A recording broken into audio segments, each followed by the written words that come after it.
사람들은 그 대조적인 삶을 살고들 있습니다. 성경 말씀대로 표현한다면 좁은 문으로 들어가는 사람이 있는가 하면 넓은 문으로 들어가는 사람들이 있습니다. 또 생명으로 인도하는 길을 가는 사람이 있는가 하면 멸망으로 인도하는 길을 가는 사람들도 있습니다. 지혜롭게 사는 사람이 있는가 하면 어리석게 사는 사람이 있고, 또 복을 받으면서 사는 사람이 있는가 하면 저주를 받으며 사는 사람들도 있습니다. 이제 오늘 말씀을 보면 육신을 따르는 사람들이 있는가 하면 영을 따르는 사람들도 있다는 말씀입니다. 이제 5절하고 6절 말씀 보시면은요, 육신을 따르는 자는 육신의 일을, 영을 따르는 자는 영의 일을 생각하나니 육신의 생각은 사망이요 영의 생각은 생명과 평안이니라. 예수님께서 넓은 문으로 들어가면 멸망에 이르고 좁은 문으로 들어가면 생명에 이른다고 말씀하신 것처럼 육신을 따르는 자는 사망을 얻고 영을 따르는 자는 생명을 얻는다는 말씀입니다. 중요한 말씀입니다. 왜냐하면 사망을 얻는 것 또는 생명을 얻는 것에 관한 말씀이기 때문입니다. 그러면 육신을 따른다는 것은 이제 무엇을 의미하는가 하는 것입니다. 육신이라는 것은요, 단순하게 우리 몸만을 가리키는 말이 아닙니다. 그래서 육신을 따라서 산다는 것은 단순하게 육체적으로 방탕하게 산다는 것만을 말씀하는 것은 아닙니다. 갈라디아서 5장에 보면은요, 육신의 행실이 무엇이고 성령의 열매가 무엇인가 하는 것을 대조적으로 말씀을 하고 있는데요, 육신의 행실에는 주색에 빠져서 사는 그런 삶만이 아니고 우상숭배나 분쟁이나 시기나 분노 등 이런 것들도 육신의 행실에 속한다, 그렇게 말씀을 하고 있습니다. 따라서 성경에서 육신을 따라서 산다는 것은 예수님을 믿기 이전에 우리의 삶을 가리켜서 말씀하고 있는 것입니다. 예수님을 믿기 이전에 우리의 삶이 무엇인가 하면은요, 그것은 다름이 아니라 죄에게 종노릇하며 죄에서 벗어나지 못하고 살아가는 삶을 설명하고 있습니다. 그것은 바로 그리스도 안에서 살아가는 삶과 대조되는 삶이다라는 것인데요, 그러면 그처럼 육신을 따라서 사는 삶의 특징적인 모습은 무엇인가 하는 것입니다. 로마서 7장 15절 보시면은요, 내가 행하는 것을 내가 알지 못하노니 곧 내가 원하는 것은 행하지 아니하고 도리어 미워하는 것을 행함이라. 또 로마서 7장 19절에는요, 내가 원하는 바 선은 행하지 아니하고 도리어 원하지 아니하는 바 악을 행하는도다. 오늘도 우리는 예배를 드리면서 죄의 고백을 했습니다. 죄의 고백을 하는 우리의 모습은 뭔가 하면은요, 내가 원하는 것을 행하지 아니하고 도리어 미워하는 것을 행한다라는 것입니다. 누구나 선한 일을 해야만 하고 악한 일을 해서는 안 된다는 사실을 잘 알고 있습니다. 그것은 그리스도인만 알고 있는 사실이 아니라 모든 사람들이 다 알고 있는 사실입니다. 비록 그가 흉악범이라 할지라도 흉악범조차도 사람은 선한 일을 해야 되고 악한 일을 해서는 안 된다 하는 사실을 알고 있습니다. 그러면 문제가 무엇인가 하는 그런 이야기입니다. 내가 원하는 선한 일을 행하지 아니하고 원하지 않는 악을 행한다라는 것인데요, 어떤 의미에서 보면 참으로 인간에 대해서 우리가 잘 알지 못하는 말씀들이다, 그런 이야기입니다. 근데 성경은 오늘 그것을 어떻게 설명을 하는가 하면은요, 육신을 따라서 사는 삶이 바로 그것이다, 그런 이야기입니다. 내가 선한 일을 해야만 하는데도 하지 못하면서 살아가는 것, 그것이 바로 육신을 따라서 사는 삶이고, 그 이유는 뭔가 하면 죄에게 종노릇하면서 살기 때문이다, 그런 말씀입니다. 물론 여러분들 가운데는 혹시 이렇게 생각하시는 분이 있을지도 모릅니다. 나는 무엇이나 내가 원하는 것을 행하면서 살고 있다. 그렇게 생각하실지도 모릅니다. 무엇이 선한 일이고 무엇이 악한 일인지 그것을 모르는 것이 문제이지, 내가 선한 것이 무엇인지 알기만 한다면 나는 선한 일을 행할 수 있다. 이렇게 생각할지도 모른다. 그런 이야기입니다. 어제 이제 새벽 기도회를 드리면서 말씀 전한 것 가운데 하나가 로마서 12장 15절의 말씀입니다. 즐거워하는 자들과 함께 즐거워하고 우는 자들과 함께 울라. 이 말씀은 우리가 흔히 하는 말로 동고동락하라, 동고동락하라 그런 말씀입니다. 마땅히 동고동락해야 한다는 사실은 우리가 잘 알지만 실제로 동고동락한다는 것이 얼마나 어려운 일인가 하는 것을 우리는 경험적으로도 알고 있습니다. 우리 속담에 사촌이 땅을 사면 배가 아프다라는 말이 있습니다. 사촌이 땅을 사면 마땅히 함께 기뻐해야지 왜 배가 아픈가 하는 그런 이야기입니다. 내가 원하는 선한 일을 행하지 않냐는 우리의 모습을 잘 보여주는 속담 가운데 하나다. 그런 이야기입니다. 성경은 그런데 그 이유를 우리가 육신을 따라서 살아가는 사람들이기 때문이다. 그렇게 설명을 하는 것입니다. 반면에 영을 따라서 사는 삶의 모습도 있습니다. 요한복음 3장 8절에 보시면은요. 바람이 임의로 불매 내가 그 소리는 들어도 어디서 와서 어디로 가는지 알지 못하나니 성령으로 난 사람도 다 그러하니라. 성경은 성령을 바람으로 비유하고 있습니다. 바람이란 우리 눈에 보이지 않지만 그 존재는 분명히 우리가 알고 있다. 그런 이야기죠. 바람이 불게 되면 여러 가지 현상이 나타나는데, 예를 들면 나무가 뿌리째 뽑힌다든지 또 집이 무너진다든지 그런 일이 있는데, 그런 것들을 통해서 우리는 바람의 존재를 알고 있다. 그런 이야기입니다. 근데 성령이 마침 그처럼 바람처럼 보이지는 않지만 분명히 역사하는 힘이 있다. 그런 이야기입니다. 그러면 성령이 역사하는 힘이 무엇인가 하는 것인데요. 방언하게 하고 질병을 치유하고 신기한 기적을 행하는 그것만이 성령이 역사하는 힘이신가 하는 이야기입니다. 다시 한번 이제 오늘 우리가 그 신앙 고백한 내용으로 보면은요. 우리는 원하는 선을 행치 아니하고 원하지 않는 악을 행하였나이다. 이렇게 고백을 했습니다. 그러면 그 이유가 무엇인가 하는 것입니다. 일반적으로 사람들은 이렇게 생각할 수가 있습니다. 다 우리의 의지가 약하기 때문이다.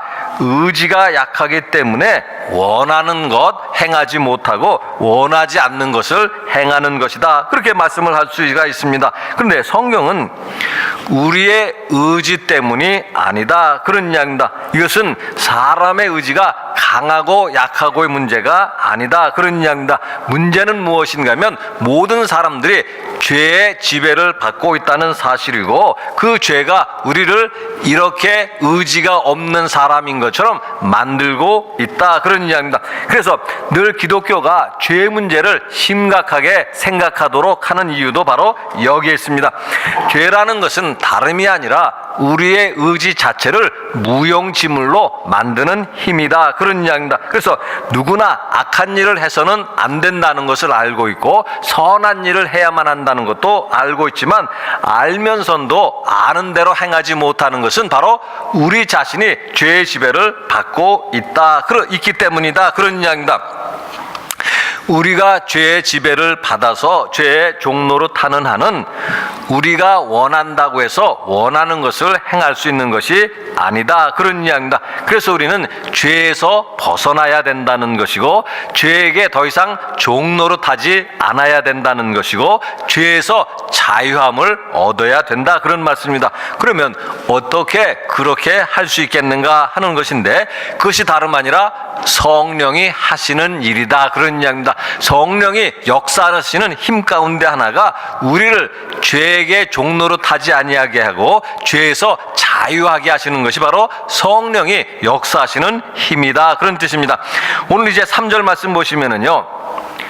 율법이 육신으로 말미암아 연약하여 할 수 없는 그것을 하나님은 하시나니 곧 죄로 말미암아 자기 아들을 죄 있는 육신의 모양으로 보내어 육신의 죄를 정하사 사람은 할 수 없지만 하나님은 하신다, 그런 말씀입니다. 인간은 죄로 인해서 연약한 존재이기 때문에 마음에 원하는 선한 일을 할 수 없다. 하나님의 뜻을 알면서도 하나님의 뜻을 행할 수 없다. 어떻게 우리가 선한 일을 행하고 어떻게 하나님의 뜻을 행할 수 있는가 하는 것입니다. 예수님께서 육신으로 이 세상에 오셔서 우리를 대신하여 십자가를 지심으로 가능하게 되었다라는 말씀입니다. 오늘 우리가 죄 고백을 하게 되면 나중에 이제 목회자가 사죄 선언을 하는데 그 내용 가운데 하나가 우리의 죄를 대신하여 죽게 하셨으며 그의 공로로 우리의 죄를 사하여 주셨습니다. 그리스도의 공로로 말미암아 우리가 죄의 용서함을 받게 되었고 더 이상 죄에게 종노릇하지 아니하게 되었고 그것이 바로 성령님께서 우리 가운데 역사하신 결과다, 그런 이야기입니다. 따라서 성령의 지배를 받는다는 것은 무엇인가 하면은요, 오늘 우리가 물리적 지배를 받는다는 것보다는요, 성령님이 이제 우리의 마음과 우리의 생각을 지배하신다, 그런 이야기입니다. 따라서 우리의 마음과 우리의 생각을 지배해서 우리의 마음과 생각 가운데 하나님이 원하시는 하나님의 뜻을 행할 수 있는 능력도 더하여 주신다, 그런 이야기입니다. 따라서 우리의 말과 행실이 성령의 지시를 받고 그에게 순종할 수 있게끔 하는 것, 그것이 바로 성령님이 오늘 우리에게 하시는 성령의 역사다, 그런 이야기입니다. 그러면 이제 육신을 따르는 사람과 영을 따르는 사람이 있는데 무엇을 보고 무엇을 기준으로 우리가 그것을 알 수 있겠는가 하는 이야기입니다. 또 다른 말로 하면 누가 신령한 사람이고 누가 신령하지 못한 사람인가 하는 것을 알 수 있겠는가 하는 이야기입니다. 예수님의 이름으로 귀신을 쫓아내고 예수님의 이름으로 많은 기적을 행하면 그 사람이 신령한 사람이라고 말할 수 있겠는가 하는 것입니다.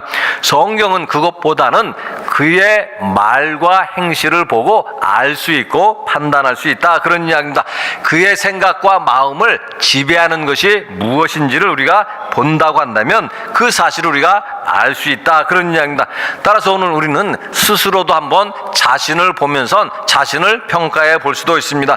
나는 어떤 일을 생각하고 있는가 하는 것을 통해서 내 마음과 생각이 무엇에 지배되고 있는가 하는 것을 생각할 수 있다, 그런 이야기입니다.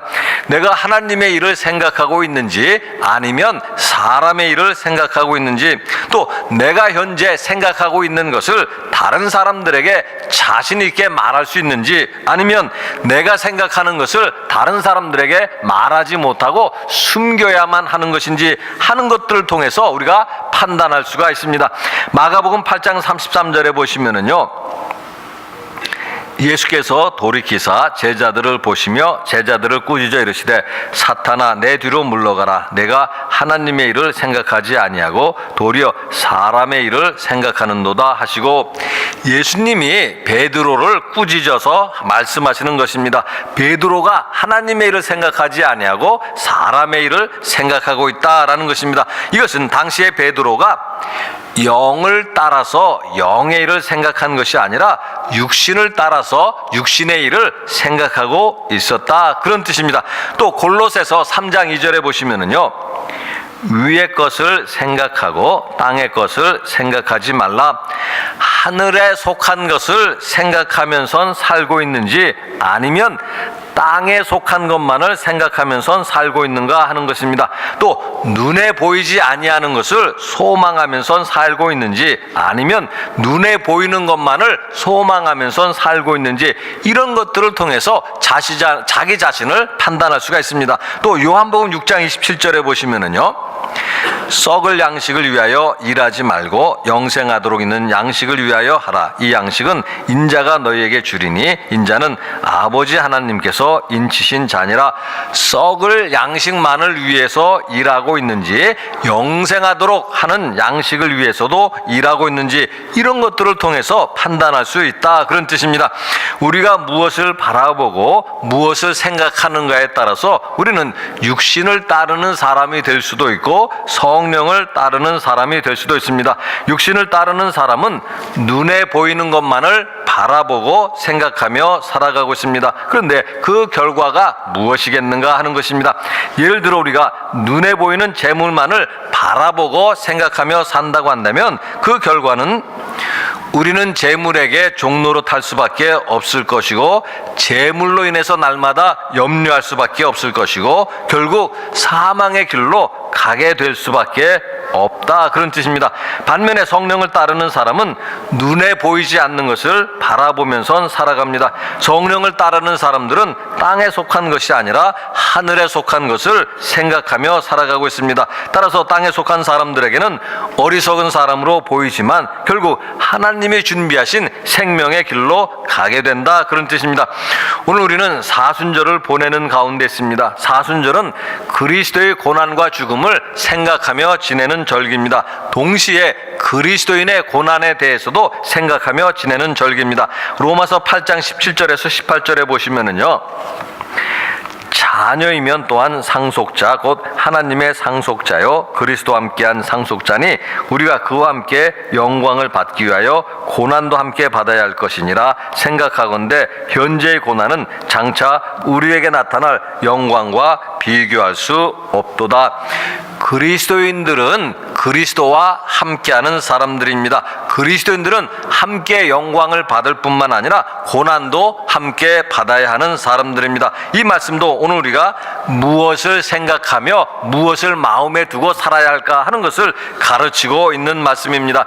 영광만을 추구하고 또 편안한 생활만을 구한다고 한다면 그것은 육신을 따르는 사람들의 삶의 모습입니다. 편한 것이 지금 당장은 좋을지 모르지만 나중을 우리는 생각해야만 합니다. 학생들도 공부하지 않고 논다고 하면 당장은 좋을지 모르겠지만 나중에 어떻게 되겠는가 하는 것입니다. 잠언 6장 10절에서 11절에 보시면은요, 좀 더 자자, 좀 더 졸자, 손을 모으고 좀 더 누워있자 하면 내 빈궁이 강도같이 오며 내 곤핍이 군사같이 이르리라. 조금만 더 자야지, 조금만 더 누워있어야지 하면 나중에 어떻게 되겠는가 하는 것입니다.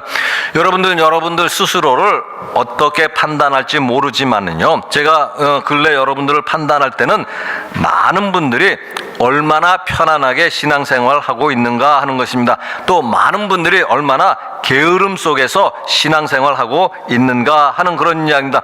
얼마나 열심히 마음을 다해서 신앙생활을 하고 있는가 하는 것입니다. 여러분은 이제 무엇을 생각하며 신앙생활을 하고 있는가 하는 이야기입니다. 여러분의 마음속에 하나님의 일에 대한 생각이 얼마나 소중하게 있는가 하는 것입니다. 진정 성령을 따르는 사람이라면 하나님의 일을 생각해야만 하며 하나님의 일을 위해서는 정말로 힘든 일마저도 감수해야 할 것이다, 그런 이야기입니다. 게으르면 얻을 것이 없는 것은 신앙의 법칙에 있어서도 마찬가지입니다. 부지런히 주님을 섬기는 사람이 되어서 주님이 준비한 생명의 양식을 날마다 먹는 교우 여러분 되시기를 바라겠습니다. 같이 기도하시겠습니다.